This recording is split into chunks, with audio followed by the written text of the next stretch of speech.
નમસ્કાર, પ્રાર્થના સંદેશ ન્યૂઝમાં આપનું સ્વાગત છે।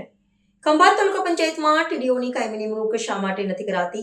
માત્ર 15 દિવસમાં જ મહિલા ટીડીઓની બદલી કેમની થઈ ગઈ? ખંભાત તાલુકાના પંચાયતમાં છેલ્લા 32 વર્ષથી ભાજપનું એકધારું શાસન ચાલતું આવ્યું છે, જેના કારણે ભાજપના નેતાઓ એવું માની બેઠા છે કે મતદારો ભાજપ સિવાય ક્યાંય જવાના છે।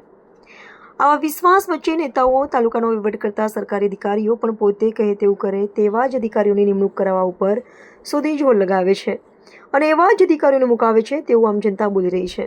જો કે લોકોની વાતને સાક્ષી પુરાવતું હોય તેમ હમણાં 1 મહિના પહેલા તાલુકા વિકાસ અધિકારી તરીકે મહિલા ટીડીઓની નિમણૂક થઈ હતી, પરંતુ હજુ તો તેઓ કંઈ સમજે તે પહેલા જ તેમની બદલી થઈ। આ બાબત શું સૂચવે છે?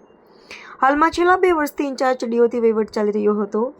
આ ઇન્ચાર્જ ટીડીઓ ભાજપ નેતાઓને ઇશારે જ વહીવટ કરી રહ્યા હોવાના લોકો આક્ષેપ મૂકી રહ્યા છે, ત્યારે સરકાર પણ કેમ કાયમી ટીડીઓની નિમણૂક નથી કરતી કે પછી પણ ખંભાત ભાજપની નેતાગીરીને સાચવવા શરણે થઈ જાય છે એવું લોકો બોલી રહ્યા છે। રિપોર્ટર નયન પરમાર। પ્રાર્થના સંદેશ ન્યૂઝની તમામ લેટેસ્ટ અપડેટ્સ માટે ચેનલને હમણાં જ લાઈક, શેર અને સબસ્ક્રાઇબ કરો।